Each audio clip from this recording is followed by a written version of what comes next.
চলুন শুরু করা যাক আজকের এই বিশ্লেষণে আন্তর্জাতিক বাণিজ্যের এক বিশাল আর সম্ভাবনাময় জগৎ নিয়ে কথা বলবো। বর্তমান সময়ে বিশ্বজুড়ে বাণিজ্যের সুযোগ বলতে গেলে অসীম, কিন্তু সত্যি বলতে এই পথটা কোনো সাধারণ রাস্তা নয়। এটা বরং একটা গোলকধাঁধা, পদে পদে নিয়মকানুন আর বাধা। সঠিক গাইডলাইন ছাড়া এই গোলকধাঁধায় সফল হওয়া প্রায় অসম্ভব একটা ব্যাপার।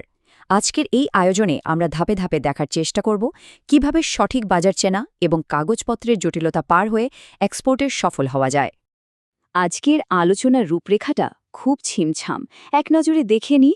প্রথমে বিশ্ব বাণিজ্যের সুযোগ, এরপর প্রথম ফাঁদ অর্থাৎ বাজার নির্বাচন, দ্বিতীয় ফাঁদ বা কাগজপত্রের জটিলতা এবং সবশেষে প্রফেশনাল সাপোর্ট কিভাবে এই পথটা সহজ করে। চলুন এগিয়ে যাই। প্রথম ভাগ, বিশ্ব বাণিজ্যের সুযোগ। প্রোডাক্টের গণ্ডি পেরিয়ে আসলে কি বিষয়ে নিয়ে ভাবতে হয় সেটা দেখা যাক। ভাবার বিষয় হল, একটা দারুণ কোয়ালিটির প্রোডাক্ট আছে বলে কি গ্লোবাল মার্কেটে বাজিমাত করা সম্ভব? আসলে একদমই না। আধুনিক গ্লোবাল সাপ্লাই চেনের হিসাব নিকাশ কিন্তু বেশ আলাদা। শুধু কারখানায় ভালো জিনিস বানালেই আজকাল আর চিড়ে ভাজে না। পুরো বাণিজ্য ব্যবস্থাকে খুব গভীরভাবে বুঝতে হয়। দেশের ভেতরে ব্যবসা করা আর আন্তর্জাতিক বাজারের হিসাব আকাশ পাতাল তফাৎ। দেশে পণ্যের মান আর ডেলিভারি ঠিক রাখলেই অনেকটাই নিশ্চিন্ত হওয়া যায়, বেশ সোজা হিসাব। কিন্তু গ্লোবাল মার্কেটে সেখানে পদে পদে ইন্টারন্যাশনাল কমপ্লায়েন্স, হাজারো কাগজপত্র আর বিভিন্ন দেশের জটিল সব নিয়মকানুন। লিটারালি এটা একটা অত্যন্ত নিয়ন্ত্রিত আর কঠিন পরিবেশ। দ্বিতীয় ভাগ, প্রথম বড় ফাঁদ, ভুল বা এলোমেলো বাজার নির্বাচন। এখন প্রশ্ন হল, এই এলোমেলোভাবে ব্যবসা ছড়ানোর ফাঁদ থেকে বাঁচার উপায় কি? মনে হচ্ছে ওই দেশে ভালো চলবে এমন আন্দাজের উপর তো আর গ্লোবাল ট্রেড চলে না, তাই না? এর জন্য পদ্ধতিগতভাবে সঠিক আন্তর্জাতিক বাজার খুঁজে বের করাটা একদম ক্রুশিয়াল। চলুন দেখি এটা কিভাবে করা যায়। সঠিক বাজার নির্বাচনের জন্য তথ্য বা ডেটা ভিত্তিক সিদ্ধান্ত নেওয়া ছাড়া কোনো উপায় নেই। ট্রেড অ্যান্ড ইনভেস্টমেন্ট বাংলাদেশ বা টি&আইবির মতো প্রতিষ্ঠানগুলো এখানে দারুণ কাজ করে। তারা শুধু আন্দাজে ঢিল ছোড়ে না, তারা দেখে পণ্যের প্রতিযোগিতা, শুল্ক বা ট্যারিফ স্ট্রাকচার, আসল চাহিদা, ট্রেড এগ্রিমেন্ট, লজিস্টিক্স, এমনকি সেই দেশের মানুষের কালচারাল পছন্দগুলো। এই পুরো ডেটা ড্রিভেন অ্যাপ্রোচটা নিশ্চিত করে যে পণ্যটা ঠিক কোথায় সবচেয়ে ভালো পারফর্ম করবে।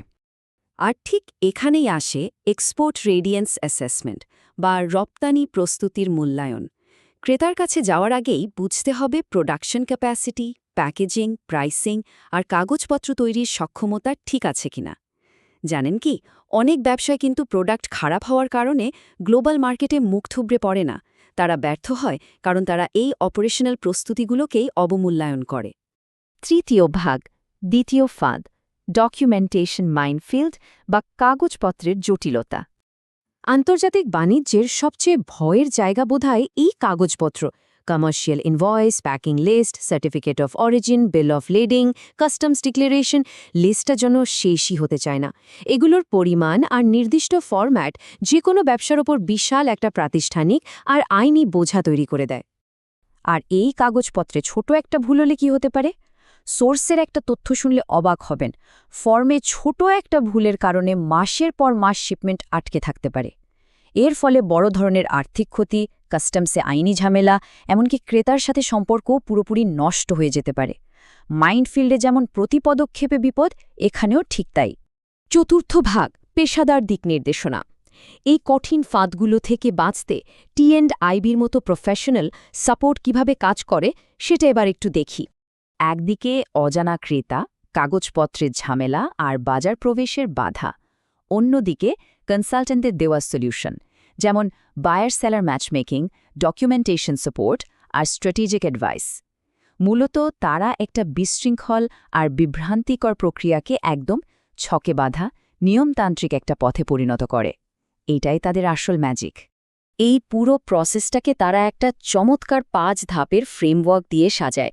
প্রথমে প্রস্তুতি যাচাই, তারপর সঠিক বাজার বের করা, এরপর বিশ্বস্ত ক্রেতা মেলানো, নির্ভুল কাগজপত্র তৈরি আর সব শেষে কমপ্লায়েন্স গাইডেন্স। একেবারে লোকাল প্রোডাকশন থেকে শুরু করে বিদেশের মাটিতে সফল ডেলিভারি পর্যন্ত পুরো যাত্রাটা তারা একদম স্মুথ করে দেয়। দীর্ঘমেয়াদী আর টেকসই বাণিজ্যের জন্য শুধু কোনো মতে কাস্টমস পার হওয়াই কিন্তু সব নয়। দরকার একটা ইন্টিগ্রেটেড ইকোসিস্টেম। যেখানে কৌশলগত পরামর্শ, অপারেশনাল সাপোর্ট, ক্রেতার সাথে নেটওয়ার্কিং আর ডিজিটাল প্রেজেন্স সবকিছুর দারুণ একটা মিশ্রণ থাকে। আধুনিক যুগে ডিজিটাল প্ল্যাটফর্মে ভিজিবিলিটি ছাড়া গ্লোবাল মার্কেটে টিকে থাকা তো প্রায় অসম্ভব। আমরা আজকের এই বিশ্লেষণের একদম শেষে চলে এসেছি। যাওয়ার আগে একটা বিষয় গভীরভাবে ভাবার জন্য রেখে যেতে চাই। ব্যবসাগুলো কি সত্যি এই গ্লোবাল ট্রেডের গোলকধাঁধা পার হতে পুরোপুরি প্রস্তুত, নাকি আন্তর্জাতিক সাফল্যকে কেবল ভাগ্যের উপরই ছেড়ে দেওয়া হচ্ছে? আন্তর্জাতিক বাণিজ্য মানে শুধু পণ্য আর লেনদেন নয়, এর জন্য প্রয়োজন নিখুঁত কৌশল আর পেশাদারদের সহায়তা। এই প্রশ্নটার উত্তর খোঁজার মাধ্যমে আশা করি নতুন কিছু ভাবনার পথ খুলবে। সাথে থাকার জন্য অনেক ধন্যবাদ।